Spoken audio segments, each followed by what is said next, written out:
avec moi dans le livre de l'Évangile de Marc, le chapitre 4, et nous lirons à partir du verset 35. Donc, l'Évangile de Marc, chapitre 4, à partir du verset 35, il est dit, « Ce même jour, sur le soir, Jésus leur dit, « Passons sur l'autre bord. » Après avoir envoyé la foule, ils l'emmenèrent dans la barque où il se trouvait. Il y avait aussi d'autres barques avec lui, et il s'éleva un grand tourbillon, et les flots se jetaient dans la barque au point qu'elle se remplissait déjà.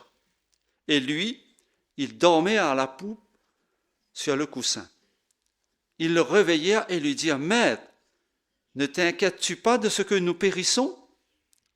S'étant réveillé, il menaça le vent et dit à la mer, « Silence, tais-toi !» Et le vent cessa et il y eut un grand calme. Puis il leur dit, « Pourquoi avez-vous si peur? Comment n'avez-vous point de foi ?» Ils furent saisis d'une grande frayeur et ils se dirent les uns aux autres, « Quel est donc celui-ci à qui obéissent même le vent et la mer ?» Amen. Ce matin, c'est le pasteur qui va nous parler de la part du Seigneur. J'aimerais lui souhaiter à lui et à son épouse la bienvenue ce matin. Que le Seigneur soit avec lui. Voilà, et à tous ceux dont je reconnais le visage, ça me fait très très plaisir de vous retrouver, de passer cet instant avec vous. Nous avons donc un agapé juste après, donc vous êtes vraiment et gentiment accueillis et on vous souhaite de pouvoir être avec nous. En tout cas, ce sera un plaisir immense. Cet après-midi à 15h, donc nous avons avec notre frère Frédéric un moment concernant donc la conférence générale, un petit peu un rapport, les anecdotes, les expériences et tout ça. Donc, mais après à 16h, donc nous voulons avoir un moment de reconnaissance à l'Éternel pour tous ces jeunes qui ont passé soit le bac, le brevet ou n'importe quel grade ou diplôme universitaire ou autre, pour remercier Dieu. Et surtout pour marquer le moment suivant, c'est-à-dire que, voilà, il y a la réussite académique, on prie pour cela, il faut réussir. Dieu est un Dieu de l'excellence, on n'oublie pas ça. Que vous puissiez réussir, mais avec vraiment le best possible. Et puis, il y a aussi donc la réussite spirituelle, être citoyen du royaume des cieux. Et il faut que chaque étape du parcours académique aide nos jeunes, nos enfants à pouvoir s'améliorer aussi dans leur spiritualité, faire des expériences avec Dieu. Ça sera donc cet après-midi. Et après, donc, nous clôturons notre sabbat avec un moment de Sainte Seine. Et vous êtes tous invités, hein, si vous n'avez jamais vu comment se passe la Sainte Seine chez nous, eh bien, ce sera l'occasion donc, de pouvoir y assister. Hein. Donc, bienvenue à vous tous. Alors, ce matin, donc, je vais méditer avec vous le texte qui vient d'être lu. Et pendant que vous prenez le texte, hein, soit sur votre Bible ou sur votre smartphone, mais plutôt dans votre Bible, si voilà, c'est bien. Oui, donc je serai absent maintenant pendant quelques semaines parce que Charline et moi, nous devons partir en Europe. Nous avons une mission délicate à accomplir, mais en même temps, sera aussi la possibilité de nous reposer un peu parce que c'est vrai qu'on est arrivé à saturation aussi. Et voilà, on espère revenir très, très en forme. Ok, eh bien, prenons le texte de Marc, chapitre 4. Alors, quelquefois, ça m'arrive, je prends ma Bible, je vais sous un arbre, s'il y a un arbre, ok, et puis je vais méditer un texte particulièrement, quand je le fais, je le prends plutôt dans les évangiles, et c'est ce que je vais faire avec vous ce matin. Je vous invite à venir avec moi sous un arbre, ok, et nous allons méditer ensemble. C'est-à-dire que la méditation, elle se fait à partir d'un texte précis. Le texte même est structuré, donc la méditation n'a pas tant besoin d'être escortée d'un plan. Mais nous allons demander à l'Esprit de Dieu de pouvoir nous diriger, nous conduire dans le texte, un texte aussi connu comme la tempête apaisée, et nous allons tenter de retirer l'essentiel pour nous. Vous savez, il y a plusieurs niveaux de lecture lorsque vous saisissez d'un texte, particulièrement des évangiles, parce qu'il y a le premier niveau de compréhension, et puis il y a un deuxième niveau de spiritualité, comment on fait l'application spirituelle, et puis il y a un troisième niveau qui est eschatologique. À la fin des temps, comment ça s'accomplit, se réalise pour nous. Alors donc je vous invite tout à fait donc d'une manière libre. On appelle ça donc méditation libre. Ok, et je vous invite à entrer avec moi dans ce texte, hein, à investir votre esprit dans ce texte-là. Nous sommes chapitre 4 à partir du verset 35. Nous allons d'abord, dans un premier temps, faire la saisie des informations. C'est très important lorsque vous méditez, sous un arbre ou ailleurs, hein, c'est-à-dire quand vous méditez, vous devez être sûr que vous avez bien compris le verset, ce qui est contenu dans le verset. Alors, Marc, chapitre 4, verset 35, ce même jour sur le soir, ce même jour. Donc, il y a une précision importante. Pourquoi ce même jour? Qu'est-ce qui s'est passé pendant cette journée? Eh bien, vous avez à tourner une page de votre Bible, chapitre 4, toujours, mais le verset premier. Et là, nous sommes au matin, donc du coup, Jésus se mit de nouveau à enseigner au bord de la mer. Une grande foule s'étant assemblée auprès de lui, il monta et s'assit dans une barque sur la mer, et toute la foule était à terre sur le rivage. Voilà, Jésus enseigne, et il va passer comme ça toute la journée à enseigner. Jésus va parler, et nous avons dans le chapitre 4 un aperçu quelques points de cet enseignement de toute cette journée-là. Okay? Donc, toute la journée, c'était aussi ça. Okay? Et on peut comprendre donc la fatigue qui va l'étreindre à ce moment-là. Et au verset 35, ce même jour sur le soir. Voilà, vous arrivez le soir maintenant. Jésus a passé toute la journée à diffuser son enseignement. Donc, je reviens sur mon verset 35. Ce même jour sur le soir, Jésus leur dit, passons à l'autre bord. Donc, que fait Jésus? Jésus donne un ordre, c'est un commandement avec une direction précise. On traverse le lac de Galilée, appelé encore la mer de Galilée, et on va de l'autre côté. C'est Jésus qui donne l'ordre, c'est Jésus qui donne la direction. C'est clair? C'est bon. Verset 36, après avoir envoyé la foule, ils, c'est-à-dire les disciples, l'emmenèrent dans la barque où il se trouvait. Il y avait aussi d'autres barques avec lui. Ça, c'est une info qu'on n'a pas dans les autres évangiles, mais qui rajoute au pittoresque du paysage. On essaie d'imaginer la tempête qui va souffler, okay, et plusieurs barques qui se trouvent être malmenées. Verset 37. Il s'éleva un grand tourbillon et les flots se jetaient dans la barque au point qu'elle se remplissait déjà. Voilà, nous avons une dépression atmosphérique, on va dire comme ça, un événement où il y a une tempête, et cette tempête-là, elle est quand même puissante parce qu'on nous parle d'un grand tourbillon. Et ce grand tourbillon, dans l'analyse humaine, amène un aboutissement, une conclusion pour les disciples: on va mourir. La mort par noyade est certaine. Pourquoi? Parce que l'eau est en train d'entrer dans la barque. Donc, on va mourir. Verset 38. Et lui, c'est-à-dire Jésus, il dormait à la poupe, c'est-à-dire à l'arrière. La proue, c'est l'avant, la poupe, c'est l'arrière. Il dormait à la poupe sur le coussin. On a ici l'information que Jésus dort dans une tempête qui est quand même violente, qui est quand même une dépression assez forte. Jésus dort. C'est-à-dire, donc, la puissance à laquelle on se réfère se trouve dans une phase inactive. Et alors, ils le réveillèrent, donc il a fallu le réveiller. Ça veut dire que le sommeil de Jésus était comment? Superficiel ou profond? Profond. Il a fallu le réveiller et lui dire: Maître, ne t'inquiètes-tu pas de ce que nous périssons? Okay? Il y a là un reproche, quand même, qui est fait, okay? Parce que celui qui a la clé du problème, la solution du problème, il dort, il est en phase inactive. OK.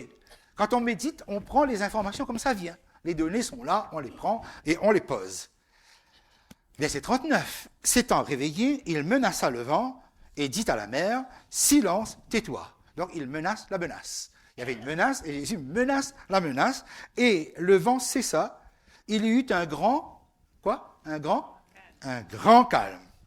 Je note qu'une parole de Jésus, la nature se calme et le silence est immense. Il y a un grand calme qui est ici. Le verset 40, puis il leur dit: Pourquoi avez-vous ainsi peur? Comment n'avez-vous point de foi? Jésus leur pose deux questions avec deux adverbes différents. Il y a le pourquoi, qui est la raison, la cause, et puis le comment, qui est la description du processus. D'accord? Très intéressant parce que Jésus, à son tour, va faire un reproche. Donc, on comprend qu'il y a quand même une certaine tension dans la barque, parce que les disciples ont fait un reproche à Jésus qui dort, okay, et Jésus va lui faire un reproche. Mais ce qui est intéressant ici, c'est que le reproche que Jésus fait, c'est après avoir calmé la tempête. Il aurait pu faire le reproche avant, okay, mais il va le faire après. Okay. Et le reproche porte bien sûr à la foi, l'absence de foi qui est là. Verset 41, « Ils furent saisis d'une grande frayeur et ils se dirent les uns aux autres, mais quel est donc celui-ci à qui obéissent même le vent et la mer ?» On rend compte que après l'événement, la peur, la frayeur des disciples augmente. Moi, je note, je prends l'information comme ça vient. Ils ont plus peur après qu'avant. D'accord? Alors, voici les données, comment les données sont posées. Okay? On les prend comme telles et c'est bon. Premier constat. On remarque que tout est grand dans cette histoire. Tout est grand. Jésus a passé une grande journée, c'est sûr, ok? Il y a une grande tempête, on dit un grand tourbillon. Jésus est dans un grand sommeil. Okay? Il y a ensuite un grand calme. Et les disciples se retrouvent dans une grande frayeur. Tout est grand. Quand le texte est conjugué comme cela, configuré de cette façon, le Saint-Esprit veut attirer notre attention sur un certain nombre de choses. Pas forcément sur le qualificatif grand, mais c'est pour dire que les choses ou les événements sont structurés de manière à ce que nous arrivions à planifier notre esprit pour comprendre le déroulé des événements. Okay? Alors, j'aimerais vous poser une question. Okay? Il y a eu un tourbillon. Est-ce que ce tourbillon, sous cette tempête-là, est naturel ou surnaturel? C'est fréquent, c'est donc naturel. Effectivement, sur le lac de Galilée, c'était très habituel d'avoir des tempêtes qui étaient violentes simplement à cause des montagnes qui étaient autour, et le vent qui soufflait s'engouffrait dans les gorges et planait sur l'eau qui agitait énormément l'eau, qui amenait le vent, l'eau, etc. Donc c'était un mouvement habituel, la nature. Est-ce que la barque avance ou la barque est freinée? Est-ce que la barque avance ou bien elle est arrêtée, elle ne peut plus avancer? Elle est arrêtée, elle est freinée. D'accord? C'est-à-dire on n'arrive pas à atteindre l'autre bord. Qui a donné l'ordre d'aller dans cette direction et atteindre l'autre bord? Qui a donné cet ordre, ce commandement-là? C'est Jésus. Donc, s'ils sont sur la mer de Galilée et qu'ils vont dans cette direction, c'est Jésus qui a dit de le faire. Maintenant, on va comprendre que l'ordre de Jésus est freiné. L'ordre de Jésus ne peut pas atteindre son aboutissement. À cause de quoi? À cause du diable ou à cause de la nature? D'accord, donc, à cause d'un ensemble de circonstances naturelles, le plan de Dieu n'avance pas. C'est-à-dire, l'ordre de Christ ne progresse pas parce que la nature se déchaîne. C'est bien naturel, on est d'accord. Or, quand on regarde le texte, ben effectivement, tout est naturel. C'est quelque chose qui est à 90% naturel. Les disciples sont dans un cadre naturel qu'ils connaissent bien, la mer, l'eau, la barque, okay? Généralement, ils maîtrisent bien tout ça, okay? Mais ils perdent le contrôle. Ils perdent le contrôle parce que, voilà, et avec une inquiétude qui est tout à fait légitime, la barque n'avance pas. C'est Jésus qui a ordonné qu'on aille comme ça. Mais vous voyez, nous avons déjà, et nous pouvons retirer une première leçon. Mes amis, Jésus peut donner un ordre, et l'ordre peut être interrompu. Et l'ordre est bloqué, la progression est freinée, non pas parce que le diable est intervenu, mais parce que la nature des choses est intervenue. Donc la nature peut arrêter la progression de l'œuvre de Dieu, arrêter la progression de l'ordre que Christ a donné. Et eux, donc, ils se démènent. Et que fait Jésus? Jésus, lui, il dort, c'est-à-dire il est en phase inactive. Ils n'ont pas le contrôle de la situation, ils ne savent plus quoi faire. Et, voilà. Et finalement, donc, on va le réveiller. Il se réveille, et qu'est-ce qu'il fait? Il ne reproche pas à ses disciples quoi que ce soit, mais il va menacer le vent, et il dit à la mer, c'est-à-dire donc les éléments de la nature. Et qu'est-ce qu'il leur dit?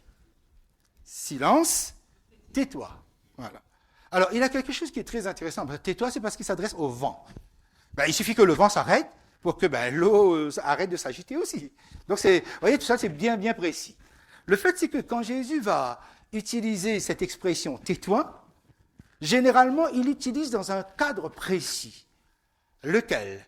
Tournez quelques pages avec moi, chapitre 1er, okay, et le verset 25.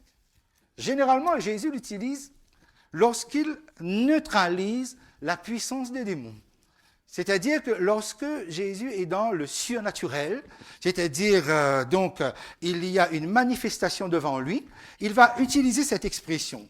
Littéralement, là où nous avons « tais-toi », c'est « sois muselé ». C'est-à-dire il bloque, il paralyse la force. Par exemple, là dans le verset 25, nous sommes dans la synagogue, il y a une manifestation d'un esprit impur face à Jésus au verset 24, on voit ce qu'il dit, et Jésus, verset 25, le menaça en disant « tais-toi ». Vous retrouvez cette expression, sois muselé et sors de cet homme. Ça, Jésus utilise cette expression-là dans un cadre surnaturel. Il est en train de museler un démon. Mais si nous revenons dans notre texte, chapitre 4, il ne s'agit pas ici d'un démon, il s'agit des forces de la nature. Ok, mais voyez la puissance je fais ressortir cela pour souligner le point suivant. Jésus utilise donc bien une puissance surnaturelle pour calmer la nature, pour calmer le naturel. Est-ce que vous comprenez là ce que je suis en train de dire? Okay? C'est-à-dire que la même puissance, la même phrase qu'il utilise pour bloquer un démon, il utilise ici non plus pour bloquer un démon, mais pour bloquer le déchaînement de la nature. Donc c'est surnaturel. D'accord? Eh bien, donc quand Jésus parle, il utilise une puissance surnaturelle qui amène le calme. D'accord. Donc je suis obligé d'arriver à l'équation suivante. C'est-à-dire, l'agitation de la nature, des flots, de la mer, le mouvement, la convulsion naturelle, ça c'est de la nature, c'est naturel. Mais le calme qui suit vient du surnaturel. Est-ce que vous comprenez ce que je veux dire? Est-ce que je répète? Alors, je répète. On n'a pas besoin? Allez, je répète quand même. Allez. OK. Donc, les convulsions de cette dépression atmosphérique d'une violence inouïe, c'est le naturel. D'accord? Le calme qui vient après est surnaturel. Ça va? OK. Et donc, la barque pourra avancer et arriver jusqu'au bout. Alors là, il faut qu'on s'arrête parce que la crainte, la frayeur des disciples s'est augmentée. Ça, ils ont dû comprendre quelque chose que moi, je n'arrive pas à comprendre. D'accord? Parce que, écoutez bien, par exemple, si dehors, là, tout d'un coup, il y a l'ouragan, la violence, la tempête, et tout ce que vous voulez, là, je panique. D'accord? Et si ça se calme, je me calme. D'accord? C'est-à-dire, je suis en phase avec les événements. Eux, c'est l'inverse. Et il y a un déchaînement des éléments, ils paniquent, et il y a le calme, ils s'affolent 10 fois plus. C'est-à-dire, ils sont en grand frayeur 10 fois plus. Donc, il y a quelque chose qui s'est passé. On va tenter de comprendre ce qui s'est passé. D'accord? OK. Alors, pour comprendre cela, vous êtes ici, là, vous êtes assis, c'est bien vous qui êtes là, hein, vous êtes venu ce matin. Est-ce que vous avez rencontré des problèmes pour venir ici? Non. Oui, mais d'ordre minime, puisque tu es là. Vous êtes là. OK? Alors, vous êtes ici, dans quel jour? Quel jour nous sommes? Voilà, nous sommes le jour d'adoration du sabbat. Mes amis, le diable déteste le sabbat. OK? Vous êtes venus ici avec qui? Et particulièrement, oui, Jésus. Mes amis, le diable déteste Jésus. Il ne peut pas, c'est la place qu'il voulait. Qu'est-ce que vous avez dans les mains? Mes amis, le diable déteste la Bible. Il ne peut pas supporter cela. OK? Alors la question, comment ça se fait que vous êtes là? OK? Comment ça se fait que vous êtes là et ce matin, vous avez quitté chez vous, vous êtes préparé, tout est tranquille, vous avez tourné les clés de votre voiture dans votre voiture, le moteur est bien parti, vous arrivez, vous êtes là, et tout le monde on est assis là, tranquillement, on est en train, le jour du sabbat, d'adorer Jésus, avec la parole de Dieu, et il ne se passe rien. Celui qui est l'ennemi de vos âmes et qui ne peut pas supporter que vous fassiez ça, il ne bouge pas, il ne fait rien. On va essayer de réfléchir un instant. Okay? Bien. Si nous nous référons au texte qui est ici, il y a eu un calme, et le calme n'était pas naturel. C'est bien ça, hein? Et je viens vous tracer que normalement, vous n'auriez pas dû être là, que vous auriez dû être terrassé par un ennemi qui vous veut du mal. Or, vous êtes là, tranquille. Vous ne trouvez pas ça bizarre? Que vous êtes là à ouvrir la Bible, vous chantez Jésus, vous adorez Dieu, sans être inquiété par un ennemi qui vous veut autant de mal, hein, autant de tort. Écoutez ça. Nous allons faire silence un instant, ok? Nous allons écouter le calme. C'est qu'il y a un grand temps, d'accord? C'est ça.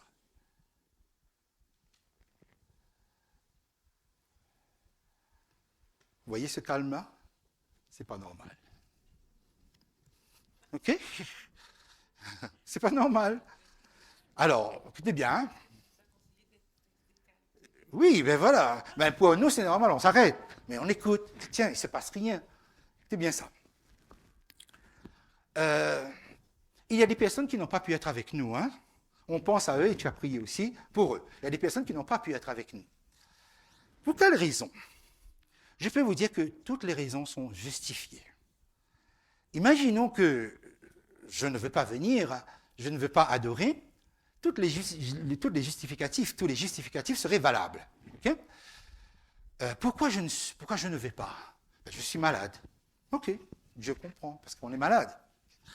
Pourquoi tu ne viens pas? Je suis fatigué. Dieu comprend. Ben oui, Dieu comprend, tu es fatigué, parce que tu as travaillé toute la semaine, Dieu comprend. Okay? J'ai pas envie. Ok. J'ai été contrarié hier soir alors que j'étais en train de bien préparer mon sabbat, mais j'étais contrarié, donc je n'y vais pas. Dieu me comprend, lui, il ne me juge pas. Bon, ben, si Dieu comprend, il ne juge pas, il ne juge pas. Ok. Ou bien, il pleut, et j'ai été au coiffeur hier, et ça va abîmer mes cheveux. Donc, et Dieu, lui, ne me juge pas s'il connaît mon cœur. Ok, d'accord. Et tout ça, j'ai bien précisé, c'est valable. Ok. Et vous remarquez ceci, c'est que l'adversaire n'a pas eu à bouger le petit doigt, il a simplement laissé la nature faire les choses. Ou bien il a simplement laissé notre nature faire les choses. Autrement dit, ma progression spirituelle pourrait être bloquée, non pas parce que le diable agit, mais parce que ma nature agit, parce que la nature agit. Et ainsi donc, je n'atteins pas l'ordre de Dieu, je n'exécute pas l'ordre de Dieu, simplement parce que je suis mon naturel.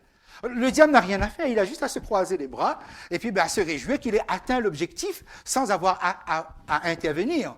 Mais si ce matin je vous dis que le calme là n'est pas naturel, et c'est réel ce que je dis, vous savez pourquoi? Parce qu'en fait c'est surnaturel que vous soyez en train d'adorer Dieu, le Dieu de vérité, Jésus-Christ, ouvrir sa parole, adorer pendant cette journée de sabbat, sans que vous soyez inquiétés, sans que le diable ne bouge pas. Mais pourquoi il ne bouge pas? Il ne bouge pas parce qu'il est paralysé par la puissance de Christ. Parce que si vous êtes venus là, c'est parce que tous les anges de Dieu, parce que la puissance de Christ vous a accompagné pour que vous ne soyez pas inquiétés. Et nous, on est assis là, tranquillement, mes amis, on va se relever tout à l'heure, on va reprendre notre voiture, on va rentrer chez nous, et tout sera tranquille, sans imaginer un seul instant tout le combat qui est mené pour paralyser les forces qui sont autour de nous. Imaginons un seul instant. Je vous montre 2 maisons. Je vous dis, tu vois cette maison-là, c'est rempli de mauvais esprits. OK? Et cette maison qui est ici, c'est rempli de l'Esprit de Dieu, dans laquelle vous n'allez pas entrer. D'accord. La question est mal posée. Ok, d'accord, ok. Ça va. Ok. Pourquoi? Alors, vous voyez, parce que quand j'ai dit maison, lieu, etc., ça fait peur. Ok. Pense à... Mais vous savez que autour de nous, c'est le véritable lieu où gravitent ces esprits-là. Ils sont en permanence là. Mais pourquoi nous ne ressentons rien? Pourquoi nous ne ressentons pas les attaques ou quoi que ce soit? Parce que la puissance de Christ nous protège. Parce que la puissance de Christ les paralyse. Et ils ne peuvent pas atteindre leur objectif. Donc, ils sont bloqués, en fait. C'est quand tout va bien, quand il y a un calme, c'est là où nous devons nous interroger sur, finalement, que nous qui sommes habitués à dire le surnaturel, ah ben le surnaturel, ça c'est des manifestations extraordinaires, ça c'est des gens qui sont possédés, qui soulèvent des tonnes, enfin des dizaines de kilos au moins, ou voire même des centaines de kilos, etc. Nous ne sommes pas à mettre le surnaturel, habitués à mettre le surnaturel dans le calme, dans ce qui est tranquille. Et pourtant, c'est bien ce qui accompagne notre vie. C'est-à-dire toute la puissance de Christ nous permet de pouvoir évoluer spirituellement parce qu'il neutralise ces forces-là. Mais mes amis, un jour, lorsque le temps de grâce sera terminé, et le diable n'attend justement que ce moment où il aura toute liberté de pouvoir agir comme il voudrait autour de ceux qui ne seront pas scellés, de ceux qui n'auront pas l'Esprit de Dieu pour les protéger. Autrement dit, donc, les gens seront livrés totalement à ces puissances obscures, à ces puissances démoniaques, sans protection. Parce qu'on va les laisser justement aller à cela. Okay? Donc, voilà, nous sommes ce matin, ou dans votre vie de tous les jours, en permanence plongé dans un milieu, dans un centre où les choses ne sont pas naturelles. Vous bénéficiez de la grâce de Dieu dans ce sens-là. Voilà. Donc, dès que cela a été dit, okay, revenons donc sur notre histoire qui est là. Alors, donc, Jésus se réveille, okay, eux, ils ont lancé leurs reproches, et Jésus va poser deux questions. Ce sont ces deux questions-là qui nous intéressent. Quelles sont les deux questions de Jésus? Pensez bien qu'il y a eu un grand calme. C'est dans le calme que la question de Jésus est posée et que ensuite les disciples se retrouvent lancés dans une grande frayeur. Verset 40, puis il leur dit, « Pourquoi avez-vous ainsi peur? » Pourquoi, c'est l'adverbe qui donne la raison, la cause. Pourquoi avez-vous peur? Donc, le mot peur est utilisé ici. Donc, ils avaient peur.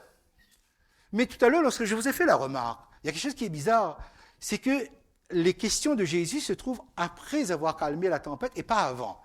Alors, pourquoi c'est bizarre? C'est bizarre parce que soit Jésus a mal posé la question, soit il a bien posé la question. Mais s'il a bien posé la question, c'est grave, c'est flippant, c'est inquiétant. Dans quel sens? Parce qu'il dit, pourquoi avez-vous ainsi peur? Il ne dit pas pourquoi aviez-vous ou pourquoi avez-vous eu ainsi peur. C'est-à-dire donc la peur aurait été dans le moment où il y a donc toute cette dépression atmosphérique là, ok? Non, non. C'est-à-dire la question est posée au présent alors que tout a été calmé. Ça veut dire que la peur est une peur qui se situe dans le présent, là, qui est toujours là, mais qui a toujours été là, en fait. C'est-à-dire, avant l'événement de la barque, avant d'entrer dans la barque et qu'il y a eu tout ça, ils avaient déjà quelque chose là. Alors, qu'est-ce que la peur? Nous sommes obligés forcément de dire, au moins, de tenter une définition de la peur. La peur, c'est quoi, en fait? La peur, ce n'est pas forcément une frayeur qui amène des frissons sur votre corps. Hein. La peur, c'est un décalage de confiance qui vous amène à douter de votre capacité à affronter une situation. D'accord? Donc, c'est-à-dire que votre confiance est décalée. Et cela peut amener à un malaise physique, psychique, qui vous fait pressentir un danger imminent. Et vous craignez justement ce danger-là. Donc, ça veut dire qu'avec la définition que je vous donne là, en rapport avec théologiquement dans la Bible, c'est que la peur est quelque chose qui est sournois, quelque chose qui est en nous, mais qui ne s'exprime pas forcément comme ça. C'est-à-dire, vous voyez quelqu'un, vous n'allez pas dire « Ah ben cette personne a peur » parce que vous ne voyez pas les symptômes de la peur sur son visage ou autre. Non. Mais la personne est en train d'avancer avec un danger au fond, avec un danger dans sa nature, avec un danger dans son cœur. Okay? Donc, Jésus calme et lui pose la question au présent. Pourquoi avez-vous ainsi peur? Et il pose une deuxième question en changeant l'adverbe. Il ne dit pas « Pourquoi n'avez-vous point de foi ?» mais « Comment n'avez-vous point de foi ?» C'est quoi le comment? Le comment, c'est le processus qui a amené à l'absence de foi. Mais en fait, Jésus, il est tellement pédagogue, il est tellement subtil dans sa façon de poser les questions, c'est que la deuxième question répond à la première. C'est-à-dire, pourquoi avez-vous ainsi peur? Ben, c'est parce que vous êtes dans un processus d'absence de foi. Et vous ne vous êtes pas rendu compte que vous êtes en train de perdre la foi. C'est-à-dire que le processus, c'est quelque chose qui est évolutif. C'est que, voilà, si j'ai peur, c'est parce que je n'ai pas la foi. Et remarquez que Jésus, lui, il est catégorique. Hein? Comment n'avez-vous point de foi? Donc, est-ce que les disciples avaient de la foi quand Jésus parle comme ça? Est-ce qu'ils avaient la foi ou pas? N'hésitez pas, maman.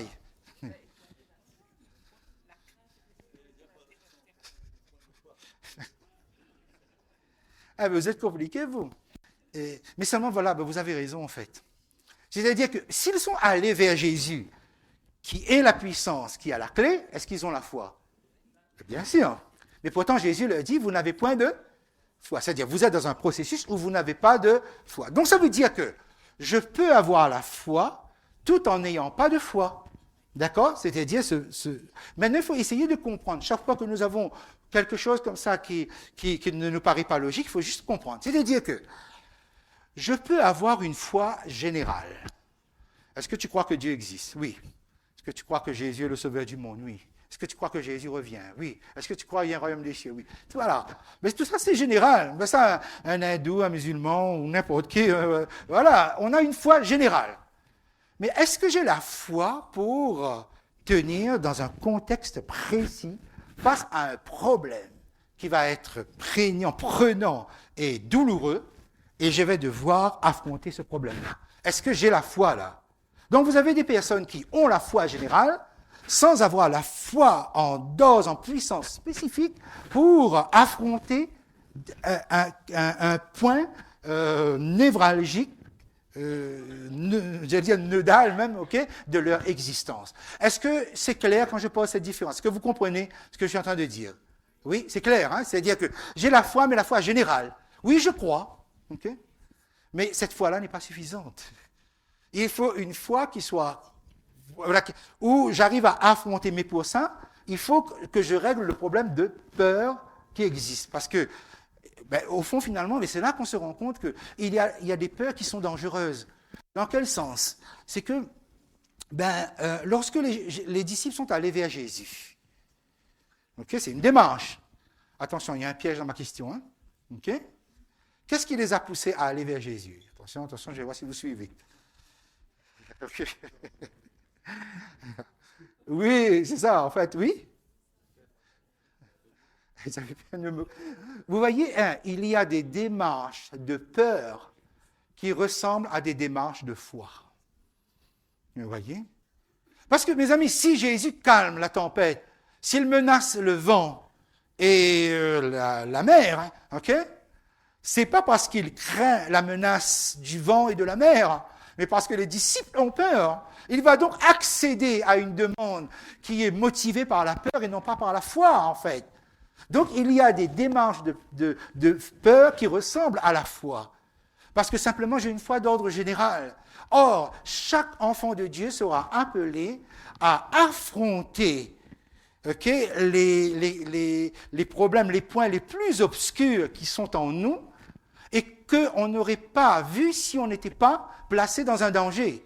Donc, quand le danger arrive, le danger va jouer le rôle de révélateur d'un problème qui est là depuis un moment. Parce qu'effectivement, regardez bien la question de Jésus, pourquoi avez-vous ainsi peur? Parce que vous n'avez pas la foi. Maintenant, le comment en êtes-vous arrivé à ne pas avoir la foi? Là, c'est le travail que je dois commencer sur moi-même. Chacun de nous, donc, nous sommes appelés à faire un travail sur soi pour dire comment je régule, comment j'arrive à construire ma spiritualité véritablement à partir de la foi. Parce que je vous pose une question. Okay. Est-ce qu'ils allaient mourir? Ou est-ce qu'ils auraient pu mourir? Comment ça? Oui.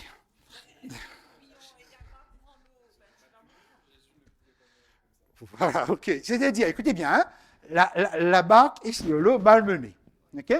Effectivement, il y a danger de mort, parce que l'eau entre. Okay? Mes amis, l'avenir éternel de l'humanité est dans cette barque-là. Okay? Le salut de l'humanité est là. Pas seulement avec Jésus, mais même avec ses disciples, parce que c'est eux qui allaient continuer.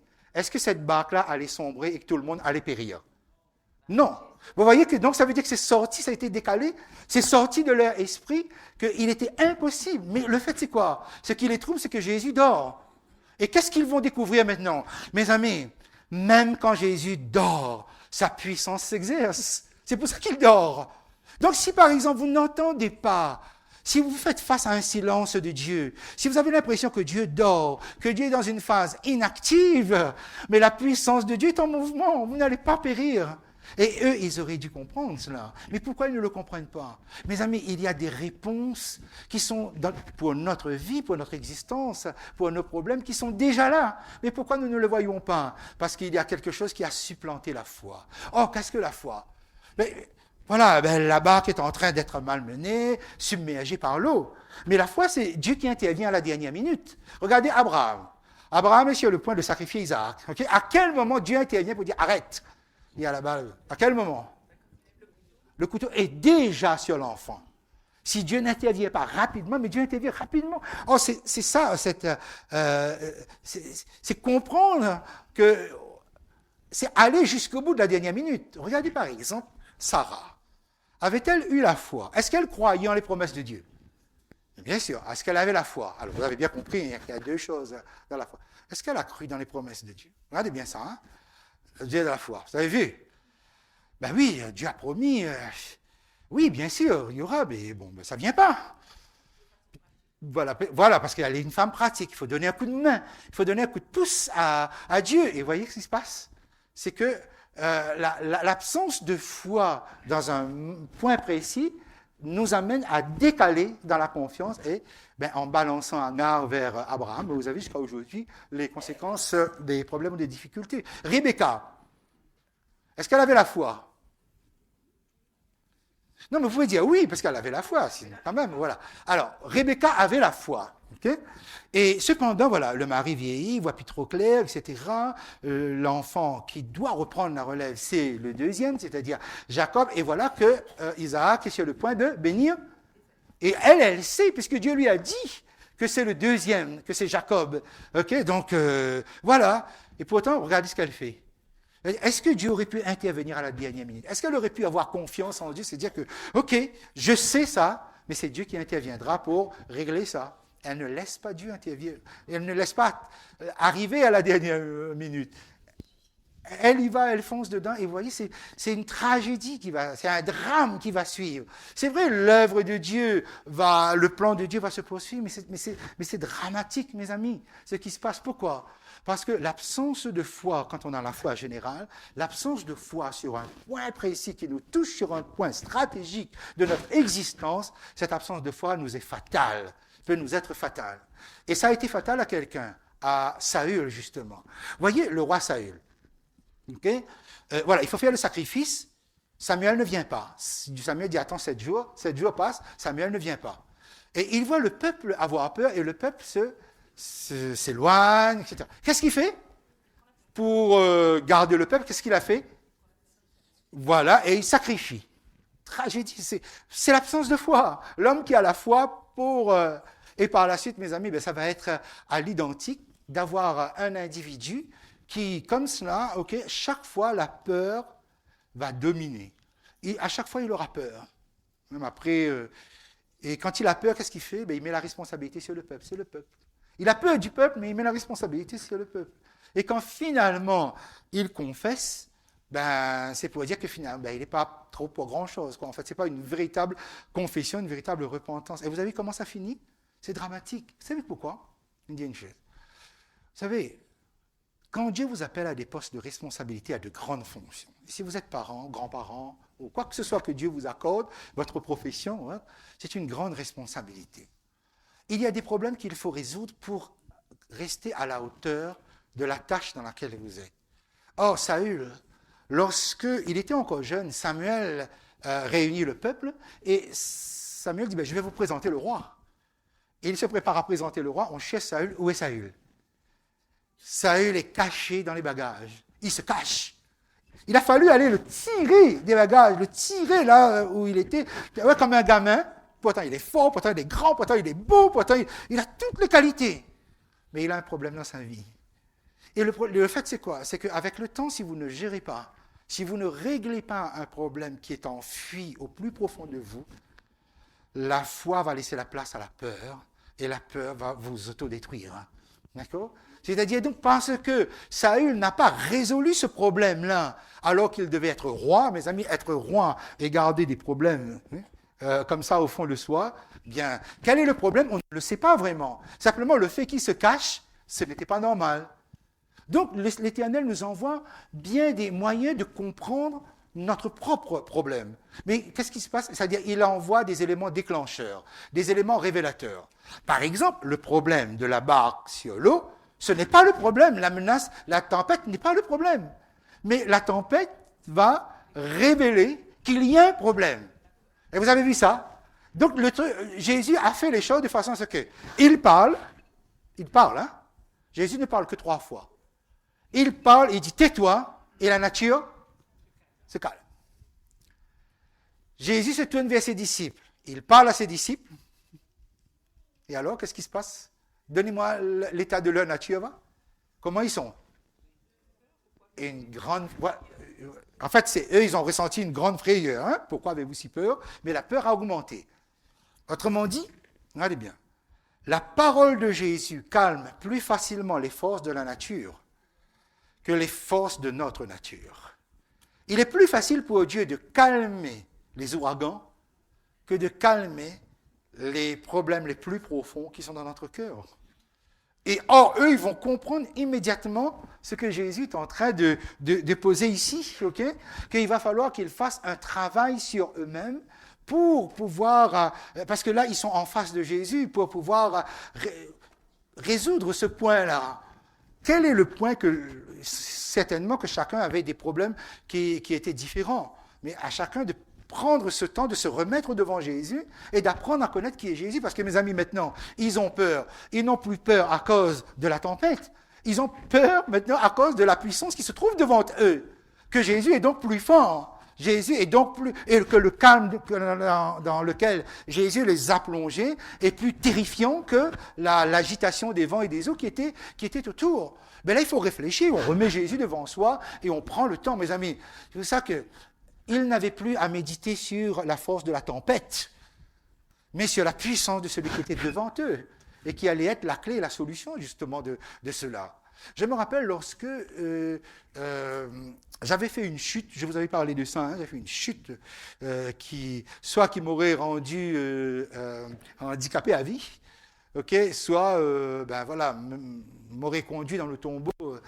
Et bien Charline était là, donc elle avait été traumatisée par ça, puisque donc à plus de 2,50 m de hauteur où je chute, et il y avait 4 piquets de fer, et qui étaient très, là, je ne me trompe pas, hein, 4 piquets, et puis au milieu il y avait un pied en bois. Il y avait une grille métallique qu'elle avait mis dessus, parce qu'il y avait les fraises qu'elle avait plantées. C'est comme ça, pas plus que ça.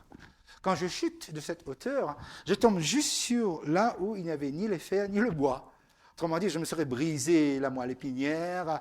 Et quand je rebondis un peu à la manière de trampoline, hein, je rebondis, donc vraiment et ma tête heurte une poubelle remplie de terre. Et ma tête brise la poubelle. C'est-à-dire donc au niveau de la nuque.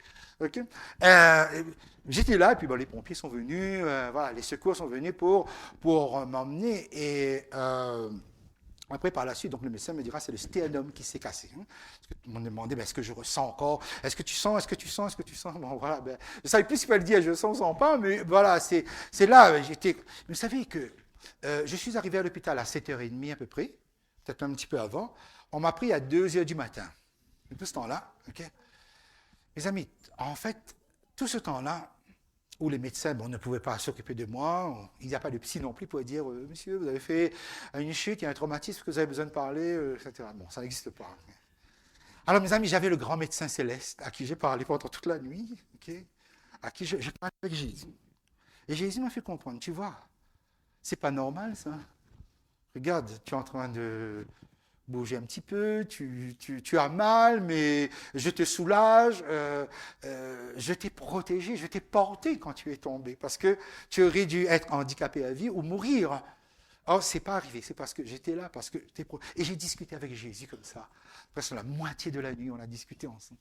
Mes amis, il n'y avait pas de psy qui bassait, mais Jésus était mon grand confident, celui qui me disait, tu veux parler? Maintenant, on va parler. Et c'est vrai, puisqu'il n'y avait plus l'agitation, et plus rien, il y avait un grand calme. Et je pouvais parler à Jésus. Et là, j'ai compris que, en fait, il y avait des problèmes en moi. Et heureusement, mes amis, on a une épouse. L'épouse prie, parce que Charline derrière priait pour que, Et Bernard, je ne sais pas si tu te rappelles, donc je t'avais appelé parce que j'étais tellement inquiet, on m'a dit que le sternum est cassé. Et tu m'as dit, mais comment le sternum est cassé? Ça ne se casse pas comme ça. Et vous voyez, quand je suis sorti là, le médecin m'a dit, bon monsieur, il va falloir 6 mois au plus pour que ça se rétablisse parce qu'on ne peut pas mettre un plâtre, etc. Au bout de 6 semaines, j'étais déjà ici. Si certains se rappellent, hein, les 10 jours de prière, on était en train de prier, de tous ensemble, au bout de 6 semaines simplement. Donc la main de Dieu était intervenue et il y avait un grand calme autour de moi. Mais mes amis, le moment que j'ai passé avec Jésus est sans doute le moment le plus beau de mon existence.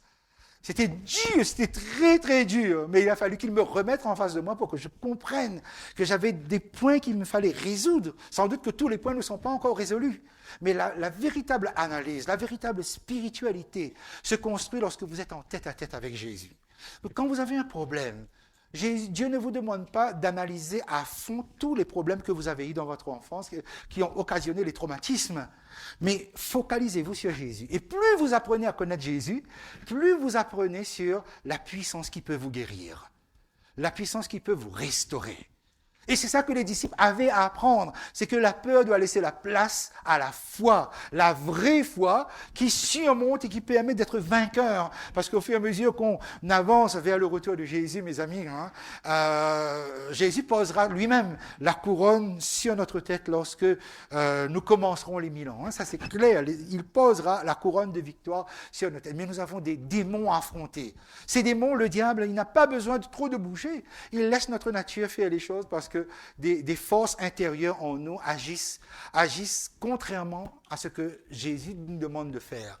Donc, s'il est plus facile pour Dieu de calmer un ouragan que de calmer les mouvements, les violences de mon cœur, c'est à moi maintenant, par le travail spirituel que j'ai à faire, de pouvoir m'abandonner finalement. Il dit à Jésus, ok, toi dis-moi, qu'est-ce qui ne va pas dans ma vie?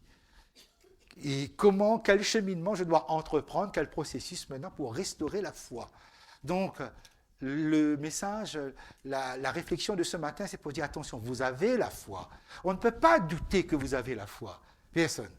Mais la foi qui va vous permettre de surmonter les pires difficultés que vous aurez à affronter. Est-ce que cette foi-là, elle est présente? Ou bien, faut-il que Jésus règle cette difficulté, règle ce problème? Faut-il que Jésus calme quelque chose qui est au plus profond de nous? Mes amis, ma prière ce matin, c'est que vous puissiez vivre et connaître cette expérience, parce qu'elle est belle, elle est magnifique, elle se fait dans des tourments, mais au sortir de là, on est bien plus fort, on est bien plus puissant.